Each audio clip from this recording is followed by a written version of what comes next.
माननीय सदस्य जयराम कुमार महतो जी, बट चलिए।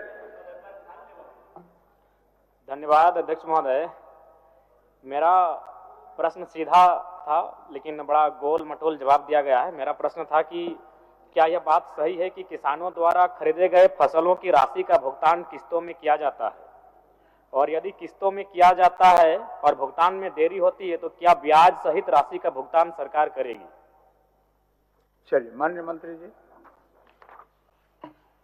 सर एक बार फिर से सर बता दीजिए। हाँ मंत्री महोदय, मेरा प्रश्न ये है कि जो निर्धारित जयराम जी, बट हम बता देते, किसान को जो आप समर्थन मूल्य देते हैं, समर्थन मूल्य का जो पैसा है, अगर देर से, अगर विलंब से अगर भुगतान होता है, क्या उसमें इंटरेस्ट आप देंगे? यही ना, यही ना? ठीक है, बोलिए अध्यक्ष महोदय। जी बोलिए। सर निश्चित तौर पर महोदय, अगर कहीं लगेगा कि हम लोग, क्योंकि किसानों का अगर हक हम लोग मार रहे हैं तो निश्चित तौर पर इंटरेस्ट देंगे महोदय, ऐसी कोई बात नहीं है।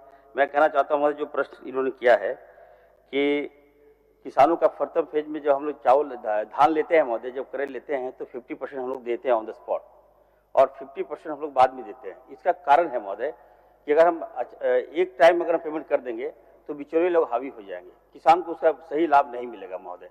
इसको देखते हुए हम लोगों ने निर्णय लिया है कि पहले हम किसानों को 50% देंगे, उसके बाद महोदय जब धान हमारे जाएगा तो मिल में जाएगा, वहां से जब साफ चावल आएगा महोदय, उसके बाद 50% हम लोग दे देंगे महोदय। तो सरकार अच्छा काम करना चाहती है महोदय, हमारी सरकार किसानों की सरकार है महोदय, मुख्यमंत्री जी का सोच यही है महोदय। और जयराम जी। मंत्री महोदय, जब माननीयों का वेतन एक मुश्त एक किस्त में आता है तो किसानों को अगर आप किस्तों में देंगे तो किसानों का परिवार, उनकी आर्थिक स्थिति, उनके जो फसल का मूल्य उसी पे निर्भर करता है। अतः हमें लगता है कि विभाग को दुरुस्त करने की आवश्यकता है। अगर खामियां है तो उन्हें दुरुस्त करें, क्योंकि एक किस्त में अगर उनको मूल्य दिया जाएगा तो बेहतर होगा। और प्लस जो आपका पैक्स और लैम्स का मामला है, हम यहाँ बैठकर, चूंकि आपकी फाइलों को ऐसी कमरों में जवाब को उत्तर दिया जाता है, लेकिन धरातल पर अगर आप देखेंगे तो बिल्कुल ठीक इसके विपरीत है जो आप जवाब दे रहे हैं महोदय। पूरक पर आइए, पूरक। देखिए मेरा पूरक यही अध्यक्ष महोदय कि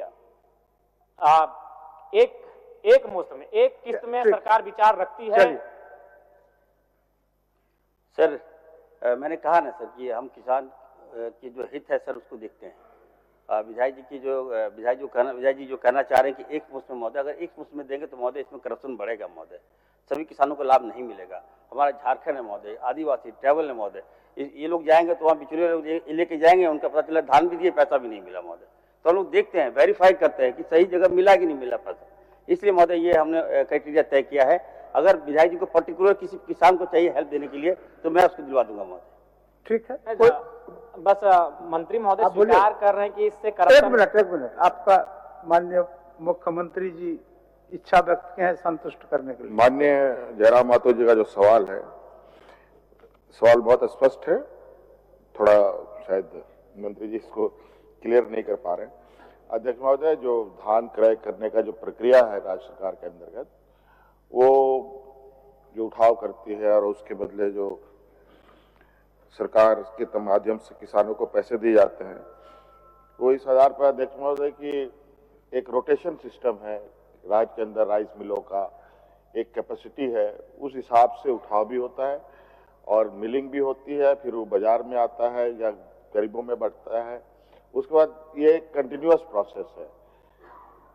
जगह नहीं होने की वजह से उठाव भी कभी देरी से होती है और राइस नहीं बनने की वजह से मिल में ये प्रोसेस कंप्लीट नहीं होने से उनको पैसे भी नहीं मिलते हैं।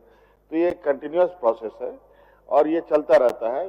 हाँ, ये बात है कभी कभी किसी वर्ष किसी में अधिक समय लग जाता है, किसी जिले में किसी में समय पर मिल जाता है, तो ये फेज वाइज ही चलता है अध्यक्ष महोदय।